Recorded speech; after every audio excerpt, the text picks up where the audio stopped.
All right, welcome back to the show. We're talking now about the Betty Ford Alpine Gardens. And joining us, I've got Nicola Ripley. And thank you for coming in today. You're very welcome. How are you? I'm fine. Glad to be here. Did you have an okay winter and early spring? How are the gardens doing?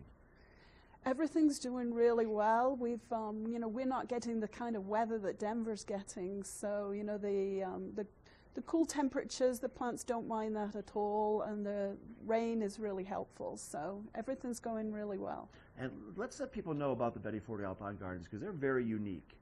It's a unique experience to go over there and see what's available. So what is the Betty Ford Alpine Gardens?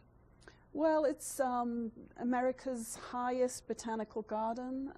We have a lot of alpine plants, and it's a small garden. But by specializing in alpine plants, it really has a unique feel about it. Okay. A couple of years ago, we added the Education Center and the Alpine House. So now it's a really great destination. You know, it's somewhere you can easily spend an hour and a half. And the Educational Center and the Alpine House, that's open throughout the wintertime, correct? Yes, for the first time we're able to be open year-round. And this winter we had snowshoe trails going through the gardens, and there's always something going on in the Education Center. Right now we have an exhibit based on our educational theme for the year, which is the Year of the Pollinator. And tell us a little bit more about that, the Year of the Pollinator. So it's well known nationally that pollinators are on the decline, particularly bees. And so there's a national mandate to all of the federal agencies to try and educate people about the plight of the pollinators. And so we decided to make that our summer theme. So all of our education programming is based around trying to improve people's landscapes for pollinators. Okay. So we have an exhibit going on right now, which is showing a lot of information about bees, butterflies, hummingbirds.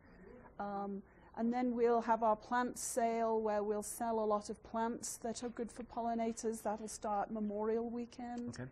And then we've got all of our educational workshops, which are all on our website, are themed around gardening for pollinators. Just helping to bring it all back and don't let them, we don't want to lose anymore. We don't want that decline to continue. Correct, and we can do a lot locally in our gardens by not using harsh chemicals, by planting plants that are native to the environment, right. And providing habitat too. So we're going to be learning about making bee houses, and that's not bee hives, but houses for native bees, okay. And providing the right habitat for them. And if people want to find out more, if they want to get involved, if they want to be a part of the plant dividing workshop, I mean, everything's on your website. Correct. And you have the little retail store located right next to the International Bridge in Vail, correct?